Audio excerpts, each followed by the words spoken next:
Hey everyone, Commander Necavary is back with another video of Elite Dangerous. Recently I've been doing some passenger missions on my own to make the money that I have, and I thought, why not make a video for the players who may be newer and try to help the community out? Because, you know, the community is all about helping each other out. This is a big game, there's a lot to learn. So in this video, we're going to take a look at how to start being a passenger ship. And we're going to go with the lowest passenger ship I could possibly think of. Yes, there is one other one you can do, but this one I feel is the most functional, and that's the hauler. Now, the hauler doesn't get a lot of love from the community. Everybody thinks it's kind of useless because there's the adder as well, and the adder can do pretty much the same stuff, but with guns. So what's the point of the hauler? Well, the hauler is an entry-level hauling ship, of course. You can do mining in it, you can do exploration, kind of, but not a lot of people think of it as a passenger ship, so that's what we're going to take care of in this episode. Now, first thing we're going to do is we're going to enter the hangar. We are in Zabrowski Enterprise. This is a high-tech facility. Note that I did not get all the parts from this facility. I had to go to different stations to get it, so you may have a difficult time on that. Side note as well, you'll see a wanted status on me. That is not from this video, that's from something else. Just, if you're going to be doing passenger missions, I highly advise don't be wanted. It makes it so much more easier for you, and you don't get interdicted as much. So, moving on, let's take a look at Starport Services, and let's go into outfitting. And here we have the Joker of the Void. This is my hauler ship from Pirate Airlines. This is PA Flight 225. And it's kind of my little baby. I kind of worked on it. So we're going to go over here, the outfitting section, and see what we got for you. First off, we're going to hit Core Internals. These are what I selected. Note, you can change this to whatever you want, but this is what I feel would be the best passenger ship for a hauler that I can spend and find. First off, number one, lightweight alloys. Keep that the way it is. You want the lightest ship possible for the farthest jump range you can get. So keep that stock. Your power plant, keep it in the same class. I can probably make this lower. I couldn't find a 1 class power plant, so I just kept it 2, and I put it in a D rating so it's the lightest possible, because you don't need that much power for what we have here. And again, you can change this up as needed if you want a more powerful weapon than that, or if you want a couple other bells and whistles, you can do that. I'm going to recommend a 2D power plant for this. Moving next, we have 2D thrusters on here. Again, you can increase those if you wanted to. I wanted lightweight for more jump range. You don't need to be the fastest ship out there. It doesn't need to be able to turn and roll very quick, but essentially with this you get a top speed of 207 meters per second as well as a boost speed of 310 meters per second. And this also keeps the mass low as well, which will help with the frame shift drive. That's kind of what this whole thing goes around, is frame shift drives. Speaking of frame shift drives, we're going to go to the next one. We have a 2A frame shift drive on this. This is probably the most expensive thing you're going to buy on here, except for maybe passenger cabins. The 2A frame, actually no, this would be the most expensive thing, wouldn't it? The 2A frame shift drive gives us the jump range that we want. It is, it's a small little bit of power draw. It's not too big of a deal, but what you want to look at is the optimized mass. We're trying to keep mass low so the frame shift drives can throw us farther. So yeah, definitely recommend a 2A on that. If you can't afford a 2A, go with the highest that you can at the time while still keeping your insurance in mind so you can rebuy your ship. Don't go too hard, or else if you do die, you're not going to get the ship back. So work at a 2A if you can.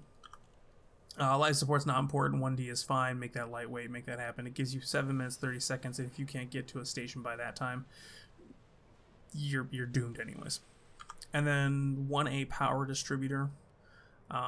This is for the hard point that I'll talk about later, and then essentially to power everything else. You can change things up again as needed. I threw a 1A power distributor in there just so we can get the highest recharge and the capacity for boosting and stuff like that. Sensors aren't really that important. You can keep a 1D sensor, again, lightweight. And then your fuel tank is last but not least. Keep that where it is. I don't think you can really throw anything else in there. 2C is fine. It gives you a capacity of 4 tons. So that sums up core internals. Let's jump over to optional internals. This is where things get interesting. We have a 3D business class passenger cabin. Passenger cabins can be found at high-tech stations. This one I found right away. The economy one, that's 3E, one step below this one. I had to come to this place for it, so it took me a couple jumps to find it. But essentially, this allows you to take 3 passengers in business, and your economy passenger cabin allows you to take 4 in economy. So this kind of varies it up, so you don't just have, you know, economy people. You can take business people, which earn you some more money. Which, after all, this ship is going to be a moneymaker, hopefully. I haven't tested it in theory yet, so we'll get to that in a little bit in the future. For this build, you do want a cargo rack. A lot of times people pay you not only in credits, but they give you cargo as well. Capacity is 4 is just fine. Just keep in mind that you have 4 slots of cargo. Don't fill them up with other stuff, because if you get someplace, you're not going to be able to take the cargo that they give you as a reward for the mission. And then for the shield generator, I downgraded this to a class 1. I have a bi-weave shield generator. You can really do what you want on here. Throwing it down to 1 kind of takes the mass down, which gives me, again, further jump range. And the only reason I got a bi-weave shield generator is because that's the only thing the station had. So I was like, you know, whatever, let's do it. And then the planetary port suite, I'm not messing with that. That's just in there for being in there, because you do want to be able to land at planets as long as you have Horizons, the Horizons pack. So there's that.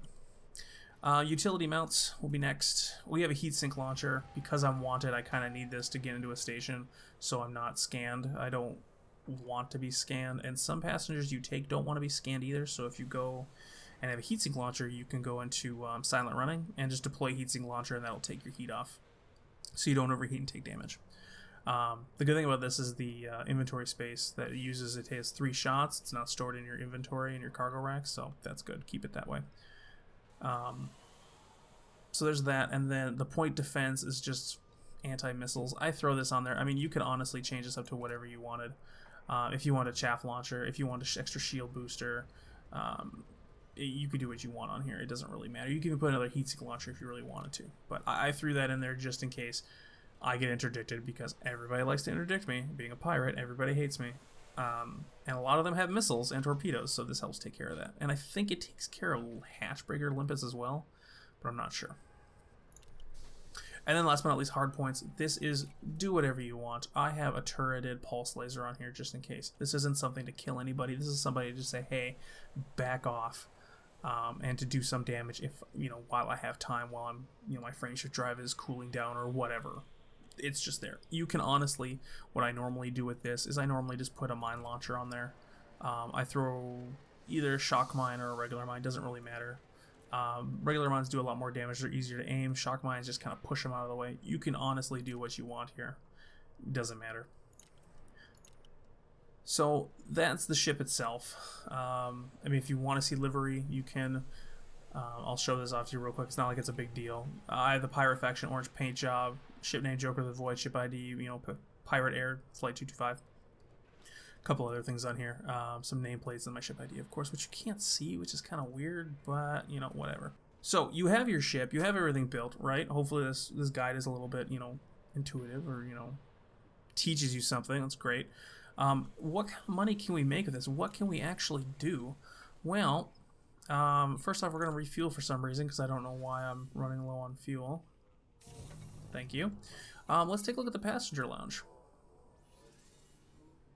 Now, what you're going to want to do with these is you're going to want to get friendly with the system first. This is a system that I'm not necessarily friendly with, so I'm not going to get a ton of stuff here. And in fact, I might not even get anything here that's worth my time. But you want to be friendly with the system, so when you're starting out, find a home base. Find some place to just hang out. My normal place to hang out is Cremain. I started as a miner, so it's kind of my home. And then I think the Paladin Consortium went there once to hang out. But I hang out there. I've done a lot of missions for them, so I get a lot of good paying missions. So that's my first tip, is be friendly with a station, or be friendly with a faction, or whatever.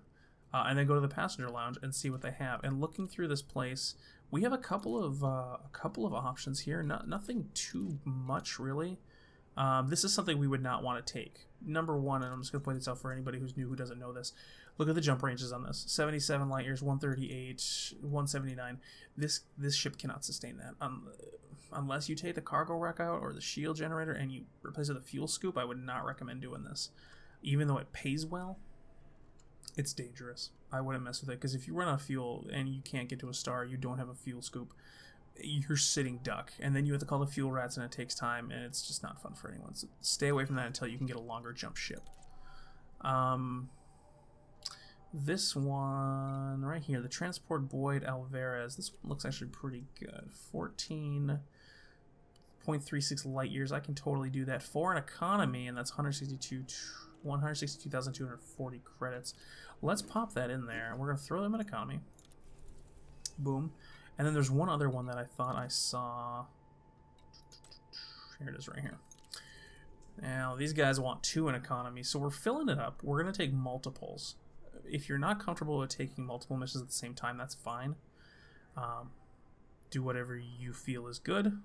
But we're going to take multiples, and we're going to throw them into our business cabin. Even though they say they want economy, they'll get a free upgrade. So that'll maximize the amount of money we make on here. Now, let's take a look at our navigation. They're not that far, honestly, but they are in 2 separate directions. Let's go back here real quick. Let's go to transactions and figure out which one has less time on it. This one is going to Zvoron. That's an hour 26. This one is going to LTT. So we're going to go to Zvoron first because that has the lesser time limit. Oops, wrong button. Sorry. Oh, there's the galaxy. So we're going to go to Zvoron first, which is actually farther, I believe. Yeah, there we go. That has 1 jump. And we should have enough fuel to be able to do both of these. So let's go ahead and get up there.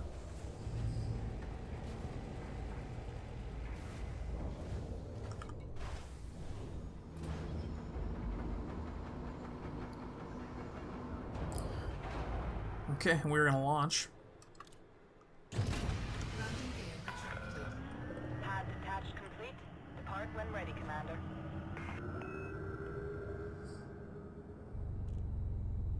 Now with passenger missions, this isn't a complete guide by the way, but with passenger missions, a lot of the times, depending on the passengers you pick, they could be picky, they could be demanding, I guess is the word I'm looking for.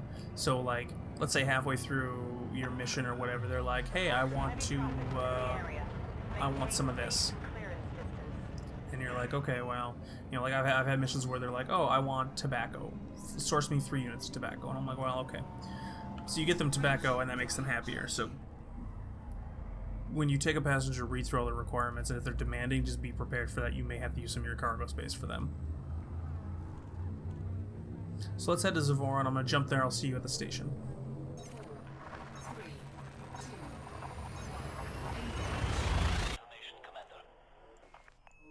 Alright, so we're at the station.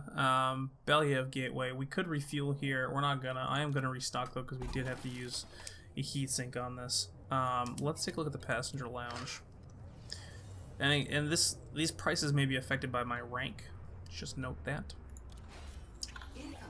Alright, so how much did we make with that? We made 117,280. Now, at my ranks, that's not a ton of money. It's not even enough to really outfit my ship. But the main reason of coming here and taking this was to see if there's anything else we can pick up. We're primarily looking, and this is just kind of a tip to be the best passenger ship you can be, we're going to look at this Boyd guy that we're taking. He's going to LTT, which is Linus Tech Tips 3787. We're going to see if anybody here is going there as well and see if we can transport somebody there. They are not, from what I see. But we do have another one here. Ingrid Eaton is one that we can do, and they're actually going to give us commodities and materials for that, which is good. So microwave cooling hoses, that's cool. Mechanical scrap, blah blah blah. Not that big of a deal. They have 2 in economy we could take. I mean, you could daisy chain these things together forever if you really wanted to. We already have 4 people in economy, so. But yeah, that's pretty much passenger stuff in a nutshell. You're gonna go to one station, you're gonna pick passengers up, go to another station, drop some off, pick some more up, and it just keeps going. It keeps going. It keeps going. So we're gonna end this episode here. I did hope you have a wonderful time. I hope you learned something out of this. And if you have any tips or anything like that for other new players for passenger missions, throw in the comments below. And also don't be afraid to let me know what you thought of my guide, or at least kind of tell me if there's something I missed. But with that, here's some more B-roll footage of the hauler itself, and we'll see you in the next video. Bye-bye.